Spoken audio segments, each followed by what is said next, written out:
వైనాడ్లో operation దాదాపుగా పూర్తయింది అనుకున్న సమయంలో ఇంకా కొన్ని కథలు మనల్ని కలిచివేస్తూనే ఉన్నాయి. సహాయక చర్యల విషయంలో సైన్యం, ఎన్డీఆర్ఎఫ్, స్టేట్ టీమ్స్, పోలీసులు చాలా ముందడుగులో ఉన్నారు. ఇంకా ఎక్కడైనా బ్రతికి ఉన్నారేమోనని ప్రయత్నాలు చేస్తూనే ఉన్నారు.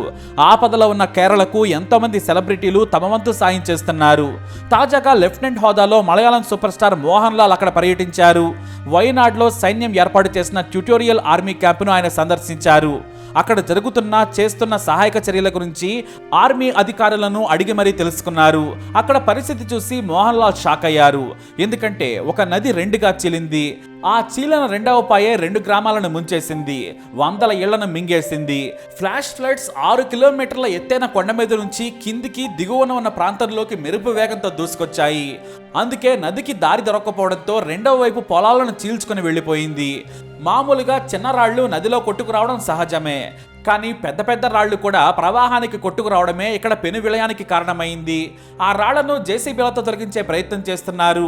ఆ రాళ్లే వేగంగా వచ్చి గ్రామంలోని ఇళ్లను నేలమట్టం చేసేశాయి. ఇక మోహన్ లాల్ వచ్చే సమయానికి ఓ పాయ మొత్తం నీరు లేకుండా బురదతో మాత్రమే ఉంది. తాను చూస్తున్నది నిజమేనా అని ఆయన ఆశ్చర్యపోయారు, కన్నీటి పర్యంతమయ్యారు. ఆయన కూడా ఆర్మీ చేస్తున్న సహాయక కార్యక్రమాల్లో పాలు పంచుకున్నారు.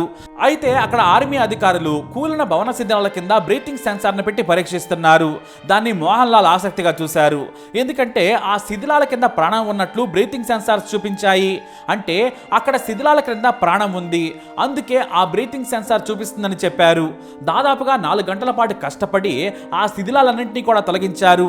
ఎందుకంటే నమ్మకం లేకపోయినా ఒక్కరైనా ప్రాణాలతో ఉన్నారంటే వారిని కూడా కాపాడాలన్న ఆశ. సైనికులు ఎంతో కష్టపడి తొలగించారు. తాను కూడా వారికి సాయం అందించారు. బురదలోకి దిగి ఏమాత్రం ఇబ్బంది పడకుండా మీ కష్టంలో నేను పాలు పంచుకుంటున్నానని చేయించారు ఆయన. కానీ బ్రీతింగ్ అనలైజర్ చూపించినట్లుగా మనుషులెవరూ అక్కడ శిథిలాల కింద లేరు. కేవలం అక్కడ కప్పలు మాత్రమే ఉన్నాయి. వాటి వల్లనే బ్రీతింగ్ అనలైజర్ బీప్ను చూపించిందని అధికారులు తెలియజేశారు.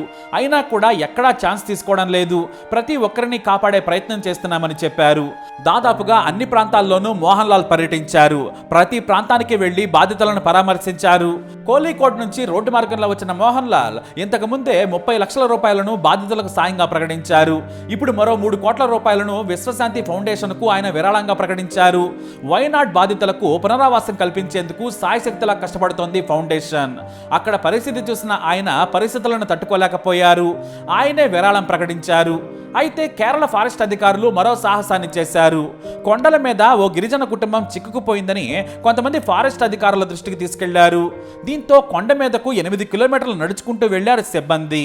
కానీ అక్కడ పరిస్థితి ఎలా ఉందో కూడా అంచనా వేయలేని పరిస్థితి నెలకొంది. ఎందుకంటే కొండ చర్యలు విరిగిపడి ఉండొచ్చు, అయినా కూడా ప్రయాణం ఆపలేదు. దాదాపుగా 60 మంది ఫారెస్ట్ అధికారులు కొండపైకి ఎక్కారు. వారి గురించి అధికారులు ఆరా తీస్తూనే ఉన్నారు. ఇక వెళ్లిన అధికారులు కూడా చిక్కుకుపోయినా ప్రమాదంలో చిక్కుకున్నా కష్టమే. పైగా దారి మొత్తం తడిచిపోయి ఉంది. కొండల మీద నుంచి అంచు నుంచి ప్రయాణం చేయాలి. ఇటు అధికారులు ఫోన్లు చేస్తూనే ఉన్నారు. చివరకు దాదాపుగా 2.5 గంటల తర్వాత ఫారెస్ట్ అధికారులు అక్కడికి చేరుకున్నారు. గట్టిగా కేకలు వేశారు ఫారెస్ట్ అధికారులు, కానీ ఎవ్వరూ కనిపించలేదు.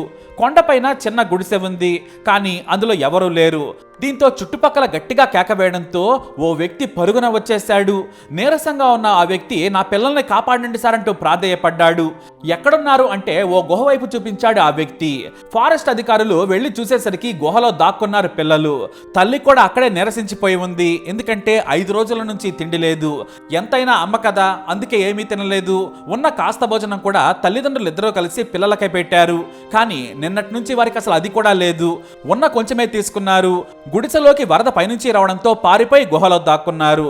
అదృష్టం ఏమిటంటే గుహ దారి మూసుకుపోలేదు, లేదంటే అందులోనే వారి ప్రాణం పోయేది. పాములు ఉండే భీకరమైన ఆ అడవిలో 5 రోజుల పాటు నక్కింది ఆ కుటుంబం. మామూలుగా అట్టమళ ఫారెస్ట్ అంటేనే అత్యంత దట్టమైనది. కొండలు, కోనలు, లోయలతో భీకరంగా ఉంటుంది. కానీ గిరిజన గ్రామానికి దూరంగా ఒంటరిగా బ్రతుకుతోంది ఆ కుటుంబం. అయితే ఆ 4 చిన్నారులను ఫారెస్ట్ అధికారులు మోసుకుంటూ కిందికి తీసుకొచ్చారు. మరోవైపు భర్త మాత్రమే నడవగలుగుతున్నాడు. ఆ మహిళ కూడా నడవలేకపోతుంది. కొద్దిసేపు అధికారులు ఆమెను కూడా మోసుకుంటూ కిందికి తీసుకొచ్చారు. కిందికి రాగానే చిన్నారులకు అన్నం తినిపించి నీళ్లు తాగించి ఊపిరి పీల్చుకున్నారు. చిన్నారులతో సహా తల్లిదండ్రులను స్థానిక శిబిరంకు తరలించి వైద్యం చేయిస్తున్నారు. అయితే ఈ ఆపరేషన్ పై సర్వత్రా ప్రశంసలు కురిపిస్తున్నారు ప్రజలు. ప్రమాదకరమైన సమయంలో వెళ్లి వారిని కాపాడి శభాష్ అనిపించుకుంది రెస్క్యూ టీం. ఇలా వైనాడ్లో ఎటు చూసినా ఏదో ఒక కథ బయటకు వస్తూనే ఉంది. కొన్ని కథలు విషాదంగా ఉంటే మరికొన్నేమో ఇలా అందరికీ హమ్మయ్య అని ఊపిరి పీల్చుకునేలా చేస్తున్నాయి. దాదాపుగా 340 మంది చనిపోయినట్లు అధికారిక వివరాలు తెలుపుతున్నాయి.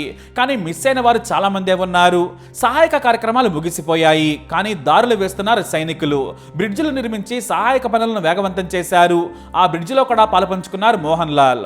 వైనాడ్లో చేయందించిన సైన్యానికి, కేరళ అధికారులకు, ఫారెస్ట్ డిపార్ట్మెంట్ కు మనం కూడా సెల్యూట్ చేద్దాం. ఎందుకంటే గత 5 రోజుల నుంచి వానలో తడుస్తూ సరిగ్గా భోజనం చేయకుండా, నిద్ర కూడా లేకుండా కష్టపడి సహాయక కార్యక్రమాలు చేపట్టారు. ప్రతి ఒక్కరికి కూడా సెల్యూట్ చేద్దాం. అలాగే మీకు తోచిన సాయం కూడా చేయవచ్చు. Save Kerala, save Wayanad.